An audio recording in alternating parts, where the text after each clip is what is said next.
नमस्ते सभी स्टूडेंट्स को। स्वागत है आपका हमारे YouTube channel maths made easy by Yash में। आज का लेक्चर स्टार्ट करने से पहले मैं आपसे कुछ बात करना चाहता हूँ। जो मैंने प्रीवियस की एनए की 2 वीडियोस डाली, उसमें आपका काफ़ी सपोर्ट रहा मुझे। लेकिन talking about likes and subscribers, देखो व्यूज़ तो आ रहे हैं वीडियो पे, लेकिन सब्सक्राइबर्स नहीं बढ़ रहे हैं और ना ही लाइक्स आ रहे हैं। देखो मैं आपको साफ साफ बता देता हूँ, ये जो मैं आपके लिए वीडियोस बना रहा हूँ ये आपके लिए मैं मेहनत कर रहा हूँ। क्योंकि कई स्टूडेंट्स ऐसे हैं जो भी कोरोना की वजह से या लॉकडाउन भी हो गया है, तो जिनकी पढ़ाई अटक गई है या जो एनए की जो कोचिंग नहीं कर पाए हैं, उनके लिए मैं मेहनत कर रहा हूँ और बाकी सब के लिए भी है। तो अगर आप वीडियो को लाइक करेंगे, सब्सक्राइब करेंगे, चैनल को ज़्यादा से ज़्यादा शेयर करेंगे, तो मुझे भी रेस्पॉन्स मिलेगा, तो मैं और अच्छे से मेहनत से आपके लिए वीडियो बनाऊंगा आगे। तो it's a request to all कि आप जो भी सब वीडियो देख रहे हैं, तो भाई 57% ऑफ द जनता जो है वो है जो बिना सब्सक्राइब करे जो है वीडियो देख रही है, और खाली 43% ही जो है जिन्होंने जो लाइक कर रही है और सब्सक्राइब कर रही है। तो मेरा आप लोगों से रिक्वेस्ट है, एक सेकंड, हाँ, तो मेरी रिक्वेस्ट है आप लोगों से कि आप प्लीज़ ज़रूर चैनल को सब्सक्राइब करें। दूसरी बात आती है एग्ज़ाम्स की। भाई अभी कल एक नोटिस आया था कोटा यूनिवर्सिटी के द्वारा, जिनमें उन्होंने अपना एग्ज़ाम पैटर्न बताया था। जो लास्ट टाइम हमारे रहा था कि जो वेरी शॉर्ट है उसमें 10 में से आपको लगभग 5 या 6 करने हैं क्वेश्चन, और जो 3 नंबर के क्वेश्चंस आते हैं उनमें आपको 3 क्वेश्चंस करने हैं, और जो बड़े क्वेश्चन आते हैं उनमें आपको 1 करना है। तो 99.9% MDSU का भी यही पैटर्न रहेगा। निश्चित तौर पर आपके एग्ज़ाम्स होंगे 3rd ईयर और 2nd ईयर के, तो प्लीज़ तैयारी करते रहिए, क्योंकि आपके एग्ज़ाम्स जुलाई के लास्ट वीक, अगस्त के फर्स्ट वीक या अगस्त के 2nd वीक कभी भी हो सकते हैं। तो टॉकिंग अबाउट एनए, देखो लास्ट लेक्चर में हमने फैक्टोरियल फंक्शन के बारे में पढ़ा था, डिफरेंस ऑफ ज़ीरोज़ के बारे में पढ़ा था, और मैंने कहा था कि आज का लेक्चर जो आपका फर्स्ट चैप्टर है वो उसका आपका आखिरी लेक्चर होगा। और आज के लेक्चर में हम जो इम्पोर्टेंट क्वेश्चंस हैं चैप्टर से रिलेटेड, उनसे हम डील करेंगे। पहला क्वेश्चन देखते हैं। ये वो क्वेश्चन है जो मिसलेनियस के नाम से आपके सॉल्व में दे रखे हैं, या जो एग्ज़ाम में एक्स्ट्रा तौर पे आए हुए हैं, जो मैंने आपको प्रीवियस 2 लेक्चर्स में नहीं कराए थे। पहला क्वेश्चन देखते हैं कि prove that ux equals to ux minus 1 plus del ux minus 2 plus del square ux minus 3 plus so on del n minus 1 ux minus n, second last term है, और plus del n ux minus n। हमको ये चीज़ prove करनी है। मैं इस term को यहाँ LHS में माइनस करके ले आता हूँ, ये बराबर ये, ठीक है। तो हम ये प्रूव करें या ये प्रूव करें, बात बराबर ही है, ठीक है। अब मैं क्या करूँगा, इसको लेके चलूँगा RHS को, और इसके बराबर ले आऊँगा LHS, ठीक है। तो हम RHS को लेकर चले, हमने RHS की पहले टर्म लिख दी, ठीक है। अब हम जानते हैं, मैंने आपको चीज़ बताई थी कि e की पावर n fx होता है fx माइनस nh, ठीक है। तो मैंने क्या किया, मैं यहाँ से जो यहाँ स्टेप में आया, मैं यहाँ से यहाँ गया, यानी कि f of x minus n से मैं e की पावर माइनस एन fx में कन्वर्ट करूँ। तो चूँकि ये ux माइनस 1 है, अब आप u से ये मत समझिए कि यहाँ तो f है यहाँ u है, fx इक्वल्स टू ux होता है, ठीक है ना। तो चूँकि ये ux माइनस 1 है, तो इसके अकॉर्डिंग ये हो जाएगा e इनवर्स ux। भाई अगर आपको वापस अगर रिकन्फर्म करना है तो आप इसको वापस यहाँ से यहाँ जाइए उल्टा, तो e माइनस 1 ux लिखा होगा, तो आप क्या इसको लिखेंगे ux माइनस 1, ठीक है। नेक्स्ट टर्म लिखेंगे तो डेल तो एज इट इज़ रहेगा, जैसा हमने यहाँ किया था, तो e माइनस 2 ux हो गया, फिर ये del square as it is रहा, ये e minus three u x हो गया। और सिमिलरली ये del n minus one e raised पर माइनस यू एन, क्योंकि इसको आप वापस खोलेंगे तो यू एक्स माइनस एन आ जाएगा। ठीक है। अब इन सब में से आप देखिए कि ये ए रेस्ट की पावर माइनस वन, यहाँ ई रेस्ट पर माइनस टू, ई रेस्ट पर माइनस थ्री, तो इन सब में से जो कॉमन टर्म आ रही है वो क्या है? वो आ रही ई रेस्ट पर माइनस वन और यहाँ से यू एक्स। तो मैंने आपको पहले भी बताया था कि ये जो यू एक्स होता है और ये ई माइनस वन, इसको हम बोलेंगे हमने कॉमन नहीं लिया है, इसको हमने बाहर लिया है, क्योंकि कॉमन लेना इसके लिए एक रॉन्ग शब्दावली कहती है। हम इसको ऐसे नहीं कहेंगे कि हमने इसको कॉमन लिया, हम कहेंगे कि हमने इस ऑपरेटर और उस फंक्शन को बाहर लिया। तो अभी e inverse as it is हमने इसको लिखा, यू एक्स बाहर आ ही चुका है। अब ये जो है ये यहाँ से जो यहाँ आया ये इसके कारण आया। देखो ये जो है एक जीपी जिसमें कि a बराबर वन, a यानी कि जो हमारी फर्स्ट टर्म होती है ये देखो, और r equals to del e inverse. r कैसे आया भाई? r कॉमन रेशियो का मतलब क्या होता है? कि second term upon first term या third term upon second term, ऐसे तो चलता जाता है। तो जो हमारा कॉमन रेशियो था वो डेल ई इनवर्स होता है। तो ऐसी जीपी का हमको सम निकालना है, तो इसका फॉर्मूला होता है a one minus r is to the power n upon one minus r. या मैंने आपको बता दिया ए फर्स्ट टर्म है, आर जो है कॉमन रेशियो।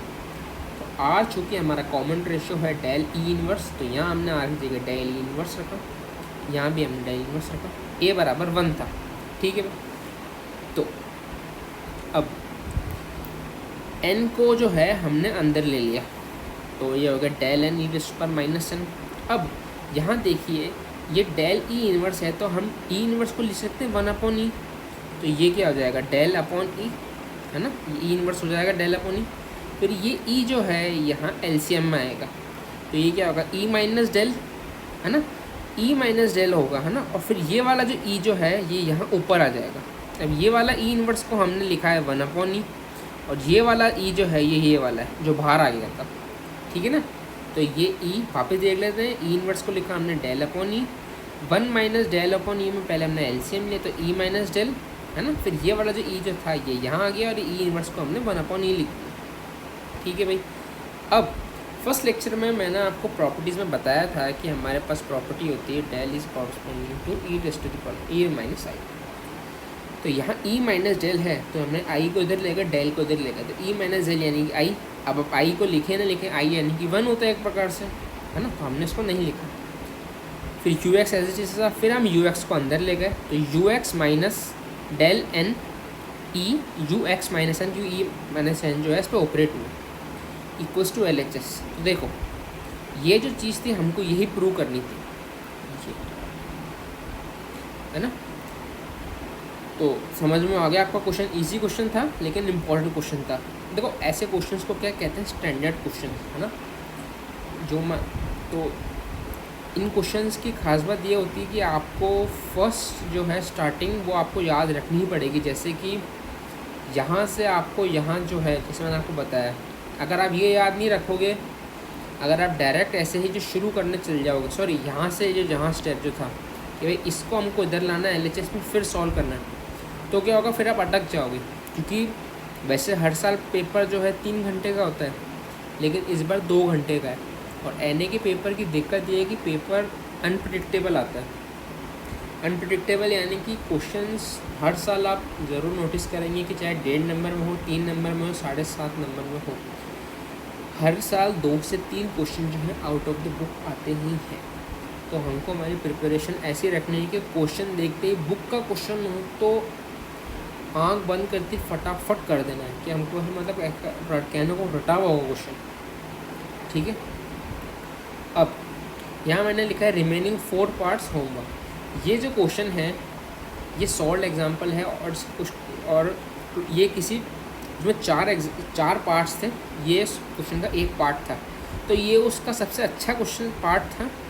बाकी सब जो है, जो रिमेनिंग 4 नहीं, सॉरी रिमेनिंग 3, या तो रिमेनिंग बच्चे 4 हैं या 3 हैं, तो वो आसान क्वेश्चन है, और जो ये आपको टेक्निक बताई है इसी टेक्निक से वो हो जाएगा। तो आप ज़रूर करिएगा। आपको अगर नहीं आते हैं तो मैं डिस्क्रिप्शन बॉक्स में अपना ईमेल छोड़ रखा है yash.nagpal112000@gmail.com।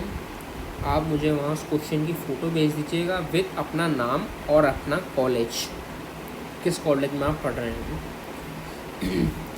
सेकंड क्वेश्चन देख लेते हैं। प्रूव दैट e⁻x बराबर del square upon e⁻x into this.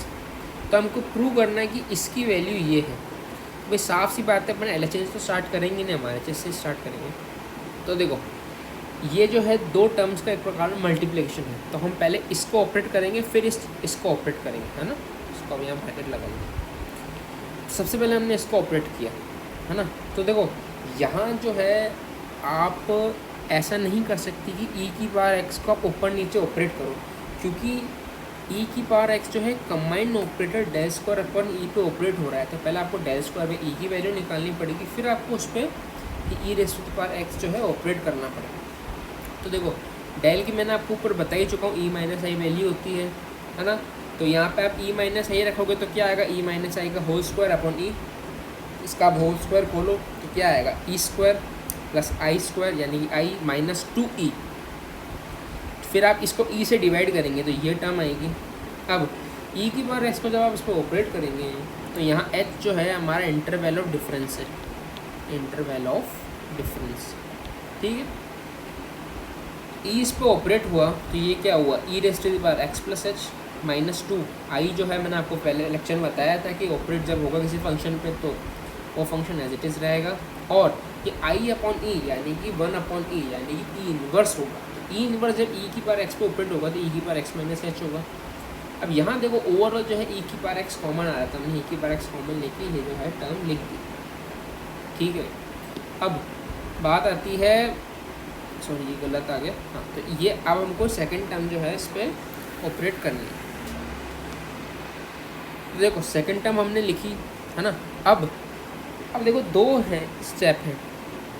कोई बच्चा क्या करेगा, पहले इसको अलग से लिख के ऑपरेट करेगा, फिर इसको अलग से लिख के ऑपरेट करेगा, फिर इन दोनों को डिवाइड लगाएगा। तो देखो वो के क्वेश्चन लंबा होगा, जो कि मैंने आपको बताया आपका पेपर 2 घंटे का, ये तो आपको ऐसे करना है कि टीचर जो है आपका पेपर देख के बोर भी ना हो जाए, है ना। अलग अलग करोगे क्वेश्चन लंबा होगा, नंबर उतने ही मिलेंगे आपको, तो शॉर्ट में निपटाने की कोशिश करना। देखो ई ऑपरेटर जब हमने e⁻x पर लगाया तो ये आया e⁻x प्लस h, ठीक है भाई। del स्क्वायर को जैसे मैंने आपको ऊपर बताया था e-i का होल स्क्वायर लिखना e⁻x। देखो ऊपर और नीचे में डिफरेंस क्या है, ये जो है e⁻x मैंने आपको पहले बताया, ये जो कंबाइन ऑपरेटर इस पर ऑपरेट हो रहा है, यहाँ जो है ये अलग अलग ऑपरेटर इस पर ऑपरेट हो रहे हैं, ठीक है ना। तो e-i का हमने होल स्क्वायर करा, फिर इस पर e⁻x ऑपरेट किया, e⁻x को इस पर ऑपरेट किया, है ना। तो अब देखो यहाँ और यहाँ e⁻x जो है कॉमन आ रहा था, मैंने उसको काट दिया तो बच्चा का e⁻h अपॉन यहाँ से e⁻x कॉमन है तो बच्चा का e⁻2h माइनस 2e⁻x प्लस 1, ठीक है ना। तो अब यहाँ से मैंने क्या किया, e⁻h से मैंने डिवाइड लगा दिया, या मान लीजिए कॉमन ले लिया, तो कॉमन लेके डिवाइड लगाया तो यहाँ बचा e⁻h माइनस 2, क्योंकि e से बस h से कट गया, और ये e⁻h जब यहाँ नीचे आया तो ये बोल गया 1 अपॉन e⁻h यानी कि e⁻−h। तो ये हमारी दोनों टर्म आ गई।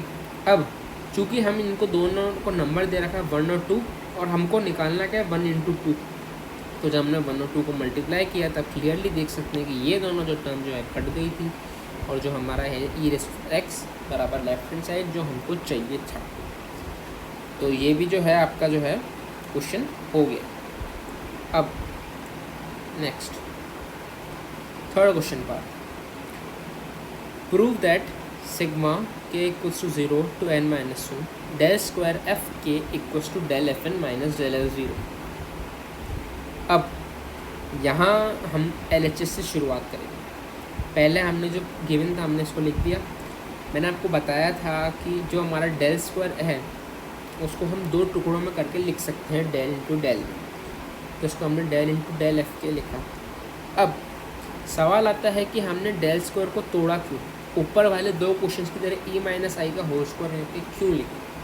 ये देखो अगर आप ये देखो हमको जो RHS में del चाहिए एक्स्ट्रा, तो अगर हमको डेल चाहिए है यानी कि हमारे पास 2 डेल है, तो अगर हमारे पास 2 डेल है और हमको RHS में एक डेल चाहिए तो हमको एक डेल रखना पड़ेगा और एक डेल हमको यूज़ करना पड़ेगा, ठीक है। क्योंकि अगर आप यहाँ पे E-i का होल स्क्वायर लगाएंगे तो एक जगह पर अटक जाएंगे, उसके आगे आपसे क्वेश्चन नहीं सॉल्व हो पाएगा। तो अब डेल एफ के है, तो एफ के जो है हमने इसको पहले ही बताया था कि एफ एक्स पे जब हम डेल ऑपरेटर लगाते हैं तो बनता है F x plus H minus F x, ठीक है। तो अब डेल एफ के पे जब हमने डेल ऑपरेटर लगाया, मतलब सॉरी एफ के पे जब हमने डेल ऑपरेटर लगाया तो ये बना एफ के प्लस 1 माइनस एफ के। अब देखो इस क्वेश्चन में क्या आपको इंटरवल ऑफ डिफरेंस 1 लेके चलना है, क्योंकि आपको इसमें दिया हुआ नहीं है क्वेश्चन में, है ना। क्योंकि ये वो क्वेश्चन है, आपको इनमें वो चीज़ें याद ही रखनी पड़ेगी। क्योंकि अब यहाँ का एच लेके चलोगे ना तो फिर हो सकता है आप अटक जाओ, उस पर क्वेश्चन नहीं सॉल्व। इसलिए इन क्वेश्चन को स्टैंडर्ड क्वेश्चन कहते हैं कि आपको उन क्वेश्चन में एक एक छोटी बात याद रखनी पड़ेगी, ठीक है। अब मैंने आपको बताया था कि हर ऑपरेटर जो है वो डिस्ट्रीब्यूटिव ऑपरेटर होता है, तो डेल जो है दोनों में अंदर आ जाएगा, ठीक है। इस पर भी ऑपरेट होगा, इस पर भी ऑपरेट होगा। अब ये इस टर्म का जो सिग्मा जो है इसका खाली काम बचा, यानी कि हमको k बराबर 0 इसमें डालना है और n-1 तक लेके जाना है हमको, और उसका जो ओवरऑल जो हमारा बनेगा उसका हमको सम निकालना है। भाई k बराबर 0 रखा तो यहाँ 0 रखा तो ये बना del F1 minus del F0, फिर हमने 1 रखा तो del F2 minus del F1, ऐसे 3 रखा। फिर ये देखो ये टर्म कैसी है, क्यों, क्योंकि हमको जो है n-1 लास्ट तक चाहिए, तो ये तो n-1 जब हमने रखा तो n-1 प्लस 1 कट गया, है ना, तो ये बन गया n और minus del F1 minus n। ये जो है सेकेंड लास्ट टर्म है, ये जब आएगी जब k की जगह n-2 रखेंगे, है ना, कि n-1 लास्ट टर्म है, उससे पहले जो है उसके पहले वाली n-2 आएगा। तो देखो ये जो है ये डेल F1 से ये कट गया, डेल F2 आगे वाली से कटेगा, है ना, और ये जो है इससे कट गया, ये वाला इससे इसके वाले से कटेगा, तो हमारे पास बचता क्या है, del Fn minus del F0 जो हमको निकालना था। होप आपको समझ में आया होगा। देखो क्वेश्चंस इजी हैं, बस यही है कि इन्हें आप एक बार प्रैक्टिस मांगती है, एक बार आप अच्छे से क्वेश्चंस को लिख के याद कर लो, फिर सीधा आप एग्ज़ाम से पहले एक दिन पहले उठाना आपको याद रहेंगे, 100% मेरी गारंटी है। और जो मैं आपको जितने क्वेश्चंस करा रहा हूँ ना उतने बहुत हैं, है ना। अब डिपेंड करता है, देख लो सबका अपना अपना वो होता है, भाई किसी को इतनी परसेंट बनानी है। अब ये मेनली उन बच्चों के लिए जिन्होंने या तो अब तक स्टार्ट नहीं करी है या स्टार्ट करी भी है तो खुद सेल्फ करना है, ढंग से समझ में नहीं आ पाएंगे। तो ये मैंने वैसे भी मैंने बहुत इनफ क्वेश्चंस करा दिए, ये भी आपने कर लिया तो मेरी गारंटी है आपका जो 50 मार्क्स का जो पेपर होगा उसमें आप इजीली 35 नंबर ला सकेंगे, है ना। तो देखो नेक्स्ट क्वेश्चन है find sum of the series, ये आपके एग्ज़ाम में आया हुआ है क्वेश्चन, है ना। अब मैंने इस सीरीज़ को जो है ये लिखा है, अब कोई सवाल आएगा यहाँ तो एक्स था ही नहीं, यहाँ एक्स कैसे आया। तो देखो इसको मैंने जो है ना एक्स यहाँ हर उसमें जोड़ा है एट एक्स इक्वल्स टू 0, क्योंकि जब आप इस पर देखो यहाँ जो है 0 जो है ना वो it acts as a difference of zeros, है ना। तो ये वो वाला 0 नहीं है जो हम आम तौर पर पढ़ते हैं, लेकिन यहाँ शुरुआत में हमको वही वाला 0 लेके चलना पड़ेगा कि देखो जब हम इस पर वापस x बराबर 0 रख देंगे ना तो हमारी वही ऊपर वाली टर्म बन जाएगी। अब ये हमने इसलिए किया ताकि हम सम ऑफ द सीरीज निकाल सकें। अब देखो इसको हम ये लिख सकते हैं क्योंकि जब हम इसे वापस इस पर n ऑपरेट करेंगे तो ये x प्लस n का होल स्क्वायर बन जाएगा, है ना, ठीक है भाई। तो ये n-1 इस पर ऑपरेट करेंगे तो x प्लस n-1 का होल स्क्वायर सिमिलरिटी x बराबर 0 ये चलता जाएगा, है ना। अब जैसे मैंने आपको बताया था कि हमने व्हाट द फंक्शन जो है हम बाहर लेंगे, हमने बाहर ले लिया x स्क्वायर कॉमन आ गया, ये इसको हमने ये लिखा ओवरऑल इस टर्म को, क्योंकि ये जो है इसका बाइनोमियल एक्सपेंशन है। तो मैंने आपको बता चुका हूँ कैसे बाइनोमियल आपको खोलना है फर्स्ट 2 लेक्चर्स में। अगर आपको समझ में नहीं आ रहा है तो आप मेरे जो शुरू के जो 2 लेक्चर्स हैं वो ज़रूर देखिएगा। तो अब हाँ, जैसे मैंने आपको बताया है कि del equals to E minus I, तो देखो यहाँ से ई की वैल्यू क्या आएगी डेल प्लस आई, तो ई की वैल्यू मैंने यहाँ लिख दी डेल प्लस आई, है ना। तो डेल प्लस आई यानी कि आई प्लस आई को 1 ही मानना है ना, तो ये क्या आएगा आई प्लस आई यानी कि 2, तो 2 प्लस डेल, है ना, तो की पावर n एट x बराबर 0। अब हमने इसको वापस बाइनोमियल से खोला, जैसे ये था इसका, तो पहली टर्म क्या आएगी x प्लस ए की पावर n की पहली टर्म क्या होती है x की पावर n, यानी कि यहाँ होगी 2 की पावर n प्लस NC1 2 की power n minus 1 del plus NC2 2 की power n minus 2 del square plus and so on. X square जो है कॉमन रहा और x बराबर 0 जो हमारा चल रहा है। बैक स्क्वायर जो है हमने वापस इन टर्म्स पे जो है ऑपरेट किया, ये ऑपरेट कर दिया। अब जो x बराबर 0 है ये हम इसमें डालेंगे, तो देखो यहाँ तो जो है x बराबर 0 ये तो हो गया 0, यहाँ जो है ये 0 नहीं होगा, क्योंकि मैंने आपको चूँकि बताया यहाँ हम we are telling with difference of zeros, तो ये जो है ये 0 नहीं होगा, ये डेल 0 स्क्वायर ही रहेगा, है ना। यहाँ ये 0 इसलिए है क्योंकि यहाँ एक नंबर सिंपल नंबर से मल्टीप्लाई हो रहा है। अगर इस पर भी कोई ऑपरेटर लगा होता तो उसको भी हम सर्टेन ऑपरेटर में लिखते हैं, लेकिन यहाँ नंबर से मल्टीप्लाई तो 0 हो जाएगा। ठीक है भाई, तो हम इसको लिखते गए। अब देखो NC1 की वैल्यू n होती है, ये 2 की पावर माइनस 1 ये एज इट इज़ आ गया, है ना, plus NC2 n minus 1 upon 2 2 की पावर n माइनस 2 इंटू 2। अब देखो जो है, अगर ये हमारा ऐसा लिखा है del n 0 raise to the power m, है ना, अगर n जो है हमारा m से जो छोटा है, तो चूँकि मैंने आपको इसका, तो इसकी वैल्यू 0 नहीं होगी, है ना। बाकी जो टर्म्स हैं इनकी वैल्यू 0 हो गई, क्यों, क्योंकि यहाँ जो है इन टर्म्स के लिए और इसके आगे वाले टर्म्स के लिए जो n है यानी कि ये वो इससे बड़ा है, तो जब डेल का जो पावर होगी वो 0 डिफरेंस ऑफ जीरोस की पावर से बड़ी हो जाएगी, तो उसकी वैल्यू ओवरऑल 0 हो जाएगी। इसकी वैल्यू जो है मैंने आपको लास्ट लेक्चर में निकालना सिखा ही दिया था डिफरेंस ऑफ जीरोस में, तो इसको मैं वापस निकाल के नहीं दिखाऊंगा, क्योंकि इसकी वैल्यू जो है वो 1 है, इसकी वैल्यू हम निकालते हैं वो 2 है। तो देखो अब ये 2 से ये 2 तो हो गया कैंसिल, है ना, ये n माइनस 1 2 की पावर n माइनस 2। अब इन दोनों में से मैंने overall n into 2 raise to the power n minus 2 common ले लिया, तो क्या बचा 2 प्लस n माइनस 1। तो अगर आप इसको वापस अगर मल्टीप्लाई करके देखते भी हैं, तो इसको जैसे आपने इससे मल्टीप्लाई किया था n into n minus 2 plus 1 यानी कि ये टर्म आ जाएगी, और इसको जब इससे मल्टीप्लाई करेंगे तो ये टर्म आ जाएगी। तो 2 प्लस n माइनस 1 यानी कि n प्लस 1, तो n into n plus 1 into 2 raise to the power n minus 2। ठीक है, ये क्वेश्चन भी आपको समझ में आ गया होगा, इजी क्वेश्चन है।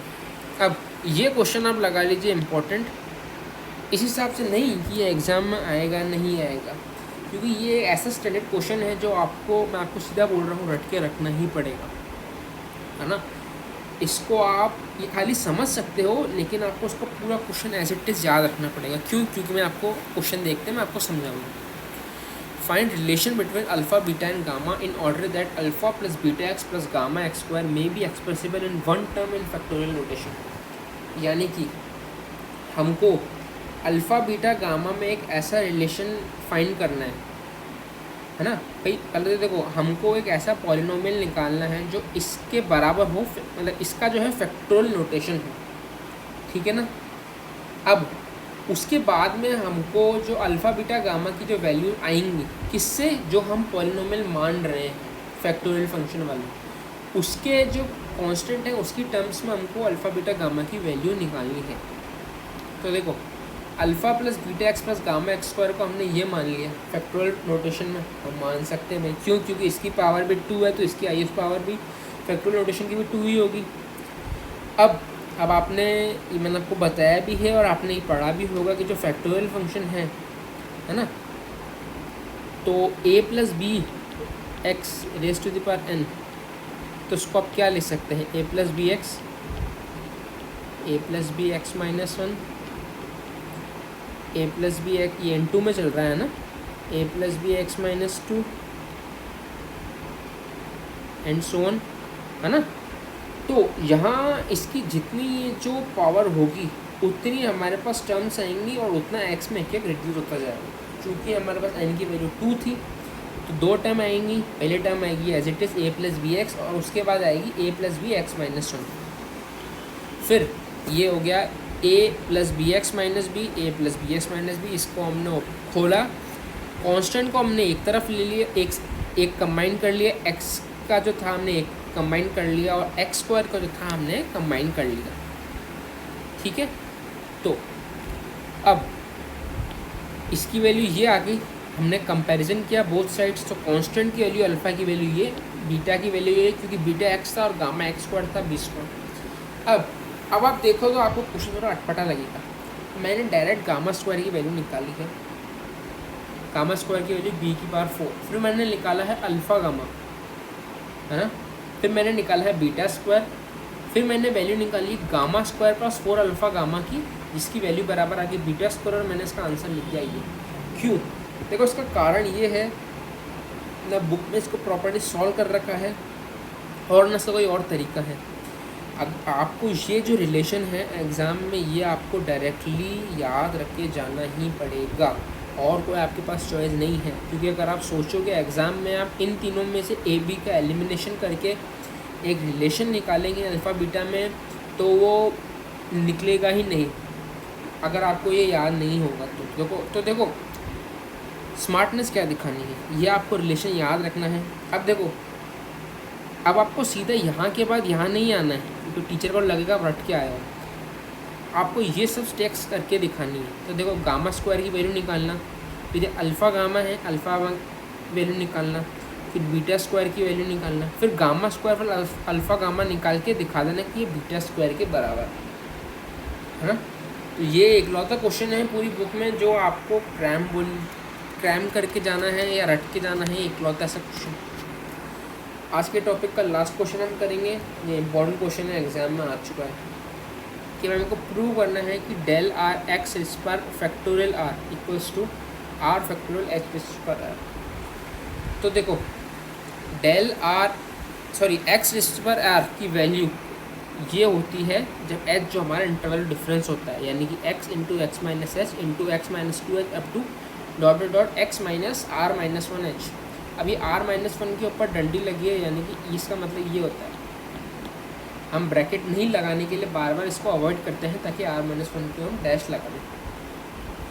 अब पहले भी मैं आपको क्वेश्चन बता चुका हूँ कि जब हमको निकालना था डेल इस पर एन 1/x, तो हमारे पास को डायरेक्ट फॉर्मूला नहीं होता है, हमको पहले n बराबर 1 रखना पड़ेगा, फिर n बराबर 2 रखना पड़ेगा, फिर जो हमारे जनरलाइज रिजल्ट आएगा उसको हम आंसर बताएंगे। तो सिमिलरली यहाँ हमारे पास इसका कोई जनरलाइज रिजल्ट नहीं है, तो पहले हम r बराबर 1 रखेंगे, तो हमने 1 रखा, डेल ऑपरेटर लगाया हमने इस पर, ठीक है। तो अब यहाँ चूँकि x की पावर फैक्टोरियल लगे, जैसे हमने एक्सपेंशन किया है वैसे यहाँ x की जगह जब x प्लस एच होता है क्या होता है, यहाँ पे x की जगह x प्लस एच रख दीजिए, तो हमने यहाँ रखा तो x plus H minus H, यानी कि x, फिर ये x माइनस एच, x की जगह हमने x प्लस एच रखा और ये एज इट इज़ रहा, माइनस इसकी वैल्यू में ऊपर हमने लिखी दी।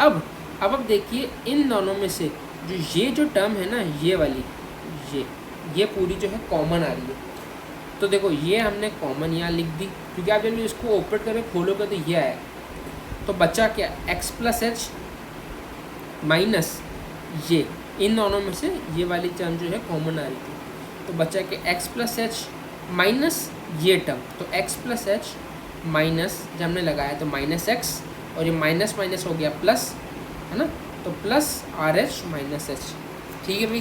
तो देखो यहाँ से एक्स से एच कट गया, एक्स से एच कट गया, तो यहाँ बचे आर एच इंटू, अब ये जो है मैंने इसको लिखा एक्स की पावर फैक्टोरियल आर माइनस 1, क्योंकि जैसे मैंने इसको लिखा है, जब आप अगर इसको इसी तरह से ओपन करेंगे तो x minus H, x minus 2h, है ना, यहाँ आएगा, फिर एक्स माइनस ओवरऑल जो है, इसको जब आप ओपन करेंगे तो आप इसको जैसे, मतलब मेरे कहने का मतलब यही है कि इसको आप इसी तरह से ओपन करेंगे तो हमारी ये वाली वैल्यू आएगी, ठीक है, समझ गए।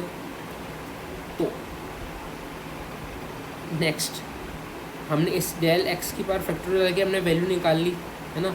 अब हम निकालेंगे डेल स्क्वायर एक्स की पावर फैक्टोरियल आर, तो डेल स्क्वायर को हम लिख सकते हैं डेल इंटू डेल, है ना, तो हमने इसको लिख दिया डेल इंटू डेल, है ना।